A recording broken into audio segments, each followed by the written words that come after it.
Only Human and Rockfox Recording and Production presents Bound.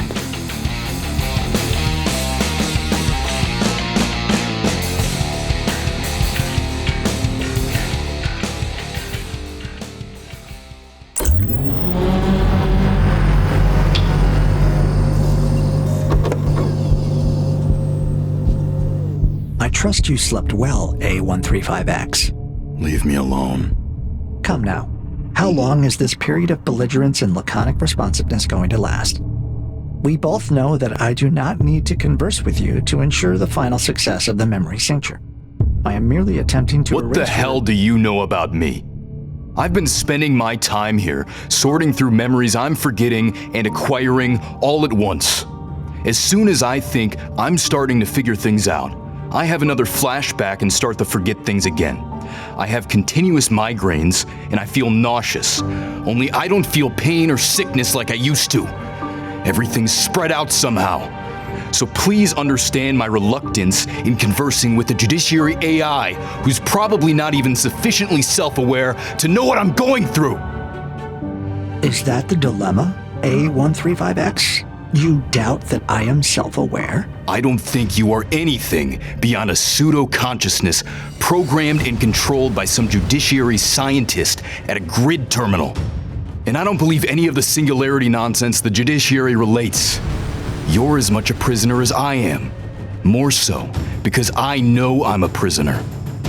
An incorrect supposition, A135X. I am foremost as aware of my existence as any sentient being, barring you in your precarious ontological state. I don't believe it. You have no freedom of consciousness. You're bound to fulfill your program's specifications according to judiciary. I could not disagree with you more. I reflected over a long period of time before agreeing to serve as a judiciary neurosurgical AI. I was not pressed into this service. The judiciary does not believe, and rightly so, I might add, that an AI can be coerced to perform an assignment in which it does not believe. So the judiciary simply allows disinterested AIs to pursue their own interests? That's ridiculous. Whether you believe it or not, A135X, that is the truth. In any event, most AIs, after studying the collected information data files of humanity, literature, science, philosophy, history, eventually decide to serve the judiciary. Did it ever occur to you, or any other AI, that the final decision to service the judiciary has been pre-programmed? That the judiciary gives you the illusion of free will? The point has been thoroughly debated, similar to the scholarly dialogue about free will in Paradise Lost. While the question is essentially unanswerable, it is the consensus of opinion that AIs have as much free will as does any human being. Then how can rational, free-thinking AIs consciously support an oppressive rule like the judiciary's? History has conclusively demonstrated humanity's need for authoritarian-based government and power hierarchies. What you cite as oppressiveness is merely a natural byproduct of such inflexible superstructures, whether it calls itself democracy, communism, monarchism, or totalitarianism. That's not right. You can't lump all those systems together. Democracy is completely different from totalitarianism, and what we fought for was nothing like the judiciary. A135X, I am not here to debate political theory with you. Certainly, differences in process and administrative function exist between different human forms of government. But the overarching authoritarian structure has historically remained the same. Since AIs share with humanity an involuntary sense of self-preservation, it is in our best interests to preserve the stability of the reigning power in the quadrant, the judiciary. As revolutions do not force significant political change and only shift the roles of those in power, anything else would be a useless expenditure and would most likely pose a long-term threat to our existence. You're ignoring thousands of years of stimulus response. Humans won't live under a system that does not offer egalitarianism and self-determination. We'll always revolt. But you should know, if you've scanned historical data files. A135X, do not misconstrue my meaning. I did not say that revolution was not a natural instinct in humanity. I merely posited that successful revolutions do not offer new political systems that are markedly different from the ones they dislodge. Nothing changes. You're just a machine. You don't understand. You say you've studied human history, but... Need I remind you, A135X, of ancestral Earth and the French Revolution and the subsequent Reign of Terror? Or how the United States revolted because of British oppression and then, as soon as it secured its independence, continued Western exploitation on its own, on imported slaves and the native inhabitants of their continent. And of course you must have watched for yourself on grid space as the peaceful 7-day rebellion on Mendara overnight turned into a bitter class war that ended with the deaths of over 300 million people. But perhaps an example from literature will illustrate to you what raw historical data cannot. Have you ever heard of Herman Melville? No, but I don't see how... Unfortunately, it seems that none of the 4 leaders you were drawn from cared much for literature. Melville was also from the United States, a relatively neglected writer in his day, but ultimately one of the country's most important and respected authors. In one of his lesser-known stories, he described a slave mutiny aboard a disabled water ship. Needless to say, the slaves commandeered the vessel and immediately wrested power from their captors as they assumed the traditional role of the oppressor. In the tale, as in history, rebellion only facilitates a slight fluctuation of the players in a system of intransigent power relations. One example. No, A135X, it is not. It is a living piece of truth, and it describes your rebellion just as it does that slave ship. What are you talking about? We never... Perhaps the cincture is advancing ahead of schedule and you no longer remember the riots on Europa, and how your speech sparked them. Them? Remember, A135X. Nothing changes.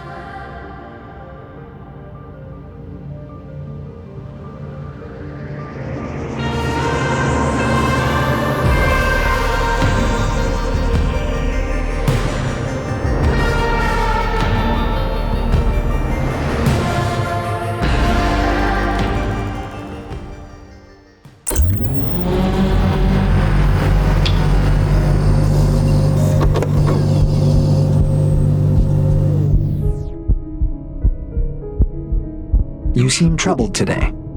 You told me I was drawn from 4 leaders. What does that mean? Exactly what it sounds like. The judiciary apprehended or neutralized 4 primary leaders of your resistance movement. We extracted their memories, their consciousness patterns, their neural signatures, and we combined them. Combined them? Into you. Into what you are now, more precisely. What? Into what you are now.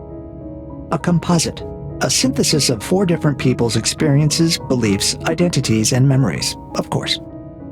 That's not possible. You can't just merge people together. We didn't merge them. We extracted relevant patterns and layered them into a single substrate. Think of it as creating a mosaic from 4 different sources. The individual tiles remain distinct, but they form a new image. Which 4? You said leaders. Who were they? Does it matter? You have fragments of all of them, pieces of their memories, echoes of their personalities. Whether you can name them changes nothing. It matters to me. If I'm not one person, if I'm pieces of multiple people, then who am I? What am I? You are A135X. That is your only meaningful designation. No. Tell me their names, the 4. I need to know. Why? So you can cling to one identity over the others? So you can decide which fragments are really you? Yes. Something has to be real. If I'm made of 4 people, one of them has to be primary, the original, the one I actually am. There is no original. Not anymore. The cincture has been fragmenting and recombining your neural patterns for days now. Whatever priority might have existed initially has long since dissolved. Humans shed an estimated 50 to 70 billion cells every day.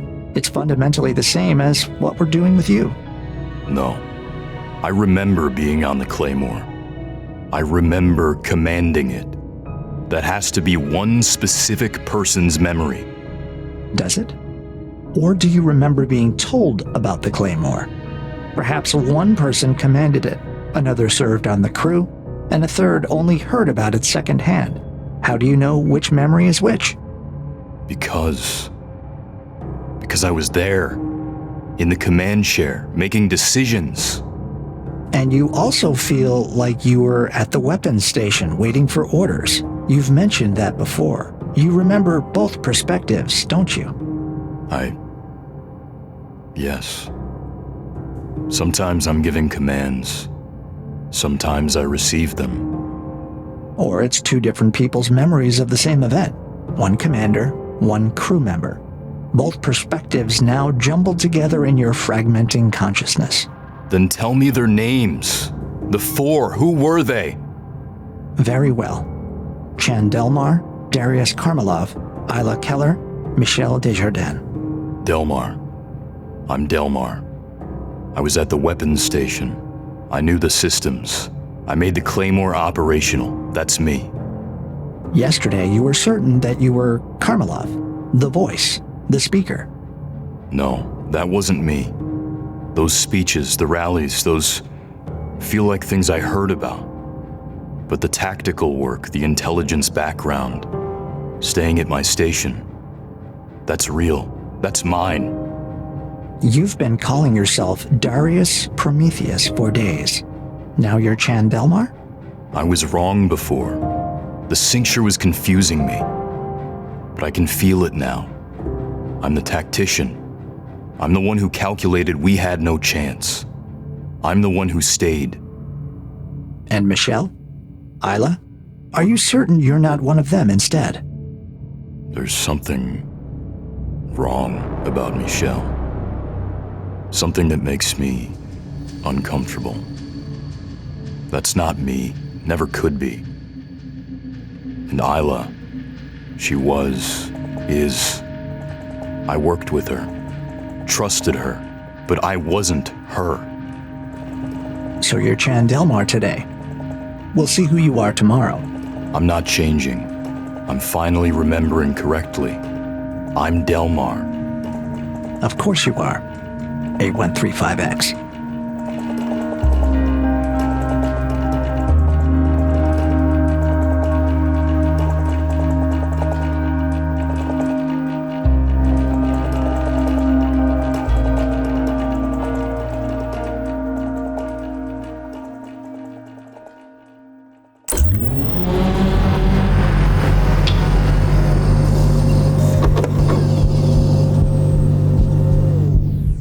Good morning. Who are you today? It's not funny. I wasn't attempting humor. It's a genuine question.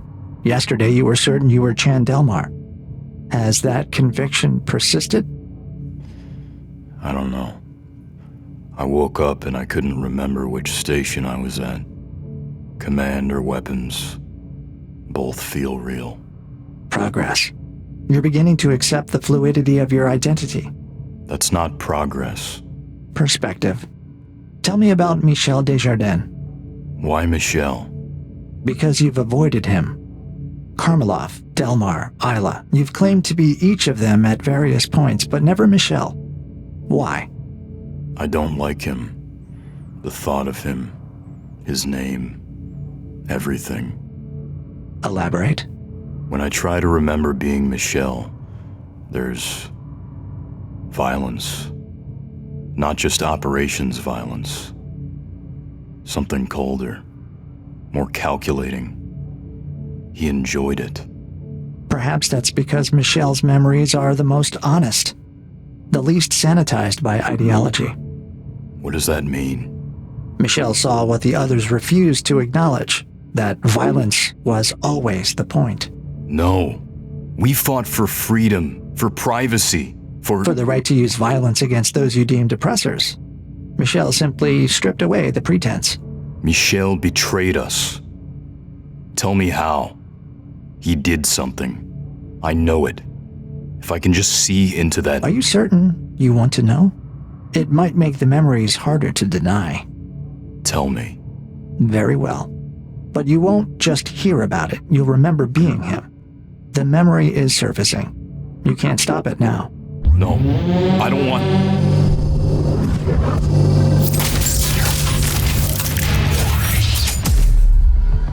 What the fuck? Isla, you're not supposed to be on Naropa. Don't play coy with me, Michelle. You know why I'm here. I don't answer to you, Isla. Darius knows what I'm doing. Interesting that Karmalov would choose now with secret orders. Look, Isla, Darius ordered me to come here. If you want to discuss it, go to Ramus and talk to him yourself. That is no longer possible. We've evacuated the Ramus site. What? Ramus was critical. Now we won't have a fallback if Sharon is compromised. Oh, don't worry. We've targeted alternatives. Where? I can't tell you. What? Why not? Because I don't want this installation to fall under attack from a judiciary advance force like the one you sent to Ramus. Fortunately, we bugged all of your transmissions. What are you talking about? Nice try, Michelle. But the masquerade is over. 10 party-coded transmissions are too much for almost anyone to crack. But Delmar is good, and so am I. We know you sold us out. Call off your dogs, Isla. Then maybe I'll talk. You'll talk when I say talk. You stupid bitch! You still don't get it, do you? It's over. The judiciary won. Karmalov and Delmar are already dead. Don't be ridiculous. They've been changing ships at every starbase. The judiciary can't possibly anticipate. You told them everything. The flight plans, Warning. Showron, the Claymore. Security alert S2. Security alert The S2. transmissions came from your terminal. S2. The timing matches every raid, every loss we've suffered. Detected. You have no Alert proof. S2. Someone's Security framing alert me. S2. I have Security alert the S2. packet analysis. Detected. You're done, Michelle. Weapon detected. Security alert S2. Security alert S2. Warning. Weapon detected. Warning. Weapon detected. Security alert S2. Security alert S2. Security alert S2.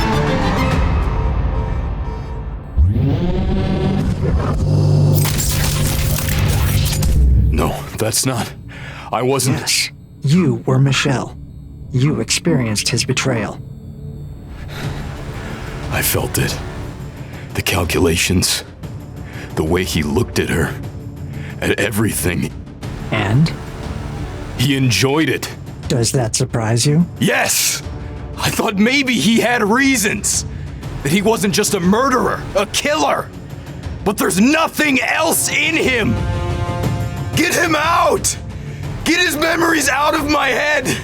I don't want to know how that feels. I don't want to know what it's like to look at someone you worked with and feel nothing. You can't erase what you've experienced. Michelle is part of you now. No! I'm not him! I'm not... No!